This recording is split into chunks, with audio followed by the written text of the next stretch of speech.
আসসালামু আলাইকুম। চতুর পুতিনের নতুন সিদ্ধান্তে ঘুম হারাম হতে যাচ্ছে গোটা বিশ্বের, বিশেষ করে শত্রু দেশগুলোর কপালে ঘাম ছোটার অবস্থা। দুনিয়ার সবচেয়ে শক্তিশালী পরমাণু অস্ত্র মোতায়েন করছে রাশিয়া, তবে তা পৃথিবীতে নয়, একেবারে মহাকাশে রাশিয়ার পারমাণবিক অস্ত্র মোতায়েনের তথ্য দিয়েছে মার্কিন গোয়েন্দা বাহিনী। এতেই শুরু হয়ে গেছে তোলপাড়। গোয়েন্দা তথ্যে বলা হচ্ছে মহাকাশে পারমাণবিক অস্ত্র মোতায়েন করতে পারে রাশিয়া, এবং এ নিয়ে অনেক দূর এগিয়েও গেছে দেশটি, যা যুক্তরাষ্ট্রের বিস্তৃত স্যাটেলাইট নেটওয়ার্কের জন্য বড় হুমকি। এমন তথ্য সামনে আসতে নড়ে চড়ে বসেছে সবাই, বিশেষ করে যুক্তরাষ্ট্র। Multiple sources are telling CNN tonight that the US has new intelligence on Russia's efforts to deploy a nuclear anti-satellite system in space. বুধবার 14 ফেব্রুয়ারি মার্কিন গোয়েন্দারা কংগ্রেস ও ইউরোপের তাদের মিত্র দেশগুলোকে এ তথ্য জানিয়েছেন। সংশ্লিষ্ট সাবেক ও বর্তমান কর্মকর্তাদের বরাত দিয়ে এ খবর জানিয়েছে মার্কিন সংবাদ মাধ্যম নিউ ইয়র্ক টাইমস। সাবেক এক কর্মকর্তা বলেন, যদি এ ধরনের বিধ্বংসী স্যাটেলাইট অস্ত্র মোতায়েন করা হয় মহাকাশে, তাহলে এটি জনসাধারণের যোগাযোগ ব্যবস্থা, মহাকাশ থেকে নজরদারি, যুক্তরাষ্ট্র ও তার মিত্রদের সামরিক কমান্ড অ্যান্ড কন্ট্রোল অপারেশন ধ্বংস করে দিতে পারে। মার্কিন ওই কর্মকর্তারা আরও জানিয়েছেন, গোয়েন্দাদের কাছ থেকে এমন তথ্য পাওয়ার পর 1967 সালের আউটার স্পেস চুক্তি থেকে রাশিয়া বেরিয়ে যাওয়ার প্রস্তুতি নিচ্ছে কিনা এ নিয়েও প্রশ্ন উঠেছে। ওই চুক্তি অনুযায়ী সব কক্ষপথে পারমাণবিক অস্ত্র মোতায়েন নিষিদ্ধ। ওই কর্মকর্তা আরও বলেন, তবে দেখা যাচ্ছে রাশিয়া পারমাণবিক অস্ত্র মোতায়েনের খুব কাছাকাছি এখনো যায়নি, তাই একে এখনই জরুরি হুমকি বলা যাবে না। ওহাইও রিপাবলিকান এবং হাউস ইন্টেলিজেন্স কমিটির চেয়ারম্যান প্রতিনিধি মাইকেল আর টার্নার বুধবার গোপনীয়ভাবে এ তথ্যটি প্রকাশ করেন। তবে এ সম্পর্কে বিস্তারিত কিছু না জানিয়েই তিনি বাইডেন প্রশাসনকে এ তথ্য প্রকাশ করার আহ্বান জানান। এদিকে বর্তমান এবং সাবেক কর্মকর্তাদের বরাত দিয়ে এবিসি নিউজ জানিয়েছে, খুব শিগগিরই অ্যান্টি স্যাটেলাইট ক্ষেপণাস্ত্র উৎক্ষেপণ করা হবে তা মনে হচ্ছে না, তবে এর মোতায়েন ঠেকাতে খুব বেশি সময় নেই বলেই মনে করা হচ্ছে। এছাড়া এই উৎক্ষেপণ রোধে তারা কি করবেন সে বিষয়েও বিস্তারিত কোনো তথ্য জানা যায়নি।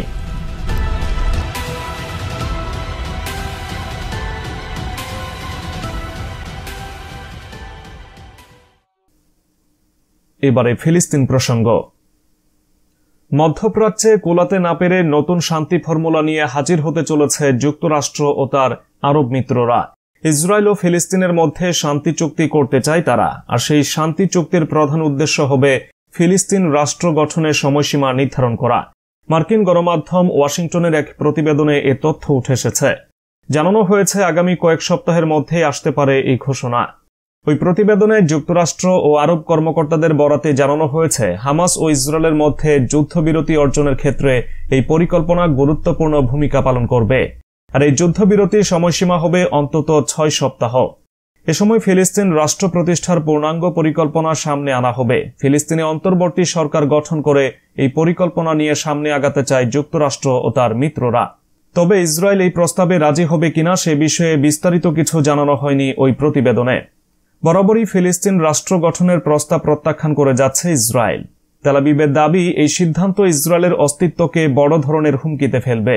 এই প্রস্তাব মানলে বহু ইসরায়েলি দখলদার বাসিন্দাকে ফিলিস্তিনের পশ্চিম তীর ছাড়তে হবে। এমনকি পূর্ব জেরুজালেমে বসবাস করা ইসরায়েলি বাসিন্দারা পড়বে উচ্ছেদের ঝুঁকিতে। অনেকদিন ধরেই ইসরায়েল জেরুজালেমের পুরোটা নিজেদের কবজাগত করতে চায়, আর জেরুজালেমের পুরোটা নিয়েই স্বাধীন দেশে দাবি জানিয়ে আসছে ফিলিস্তিনিদের প্রতিরোধ গোষ্ঠী হামাস ও অন্যান্য স্বাধীনতাকামীরা। ওই প্রতিবেদনে দাবি করা হয়েছে, চুক্তির আওতায় ইসরায়েলকে সব ধরনের নিরাপত্তার নিশ্চয়তা দেয়া হবে। সেই সাথে আরব রাষ্ট্রগুলোর সাথে সম্পর্ক স্বাভাবিক করার সুবিধাও পাবে তেল আবিব। অপরদিকে ইহুদিবাদী ইসরায়েলের কয়েকটি সাম্প্রতিক কথিত মহা সাফল্য ও বীরত্বের আসল রূপ বা গুমর ফাঁস হয়েছে।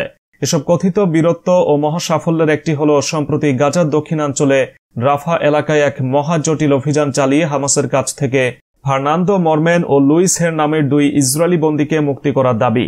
ইসরায়েলের প্রধানমন্ত্রী নেতানিয়াহু ও তার মন্ত্রিসভা সম্প্রতি এই দাবি প্রচার করেছেন। কিন্তু ইসরায়েলের এই দাবি সম্পর্কে ফিলিস্তিনের ইসলামী প্রতিরোধ আন্দোলন হামাসের অন্যতম শীর্ষ নেতা ওসামা হামদান বলেছেন, ময়দান থেকে পাওয়া তথ্য অনুযায়ী ওই 2 ইসরায়েলি নাগরিক হামাসের কাসসাম ব্রিগেডের সেনাদের হাতে বন্দী ছিল না, বরং গত 7 অক্টোবরের আল-আকসা তুফান নামক ফিলিস্তিনি সামরিক অভিযানের সময় তারা এক বেসামরিক ফিলিস্তিনি পরিবারের হাতে বন্দী হয়েছিল, এবং ওই পরিবারই এতদিন তাদেরকে একটি ভবনে ধরে রেখেছিল। সম্প্রতি ইসরায়েলি সেনারা তাদের বন্দী থাকার খবর পেয়ে ওই ভবনে প্রবেশ করে এবং কোনো সংঘর্ষ ছাড়াই ওই 2 বন্দীকে মুক্ত করে। তিনি বলেন, এ বিষয়ে ইসরায়েলের দাবি ও আনন্দ প্রকাশের উদ্দেশ্য হল 128 দিন যুদ্ধ করার পর ইসরায়েলি সেনারা কিছুটা হলেও সাফল্য অর্জন করতে পেরেছে বলে দেখানো ও পরাজিত ইসরায়েলি সশস্ত্র বাহিনীর মনোবল চাঙ্গা করা। ইসরায়েলের আরেক মহা সাফল্য হল ইসরায়েলি সশস্ত্র বাহিনীর মুখপাত্র গতকাল বুধবার এক ছবি প্রচার করেছে।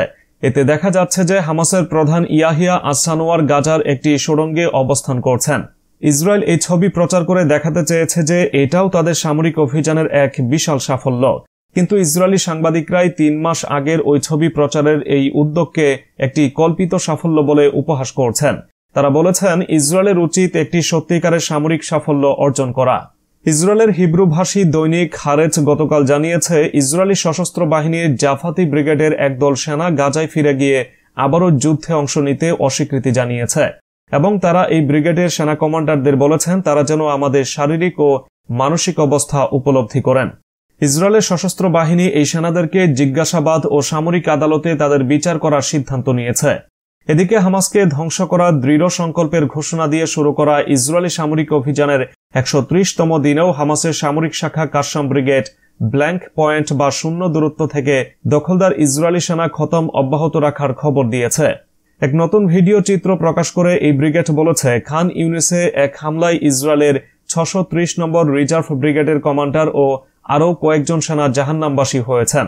এই ভিডিওতে কাসসাম ব্রিগেডের একজন সেনা বলছেন, ইসরায়েল দাবি করছে যে হামাসের সেনারা বেসামরিক ফিলিস্তিনিদের মধ্যেই অবস্থান করছে, কিন্তু আমরা এমন এক স্থানে আছি যে এলাকা থেকে সব বেসামরিক মানুষকে সরিয়ে দেওয়া হয়েছে। এসব হীন ও নোংরা শত্রু যুদ্ধের ময়দানে আমাদের সঙ্গে প্রতিদ্বন্দ্বিতা করতে সক্ষম নয়। যুদ্ধের ময়দান তারাই ঠিক করে দিয়েছে ও বেসামরিক ফিলিস্তিনিদের চলে যাওয়ার নির্দেশও দিয়েছে এবং বেসামরিক জনগণ চলে যাওয়ার পর আমরাও সেখানে হাজির হয়েছি। অথচ অপরাধী শত্রুরা, এই কাপুরুষরা আমাদের মোকাবেলা করতে অক্ষম হয়ে কেবল আমাদের নারী, বয়োবৃদ্ধ ও শিশুদের টার্গেট করে শক্তি দেখাচ্ছে। আমরা তাদের বলছি যে আমরা তো যুদ্ধক্ষেত্রে উপস্থিত রয়েছি, সাহস থাকলে আমাদের মুখোমুখি হও। ইসরায়েলি হানাদার বাহিনী হামাসের সেনা কমান্ডারদের হত্যার মিথ্যা অজুহাত দেখিয়ে সাধারণ জনগণের ঘরবাড়ি বোমা মেরে ধ্বংস করছে বলে হামাসের ওই সেনা উল্লেখ করেছেন।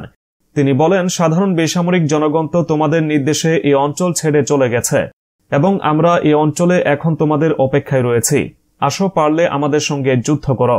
তিনি ইসরায়েলের পরাজয় অনিবার্য ও হামাসকে ধ্বংস করার চিন্তাকে অলীক কল্পনা বলে উল্লেখ করে বলেন, হামাস ফিলিস্তিনিদেরকে স্বাধীন করার জন্য যুদ্ধ করছে বলে ফিলিস্তিনিরাও তাদের সমর্থন করছে এবং ফিলিস্তিনিদের দুঃখ দুর্দশার জন্য সেই ইসরায়েলি দায়ী সেটা তারা বোঝে।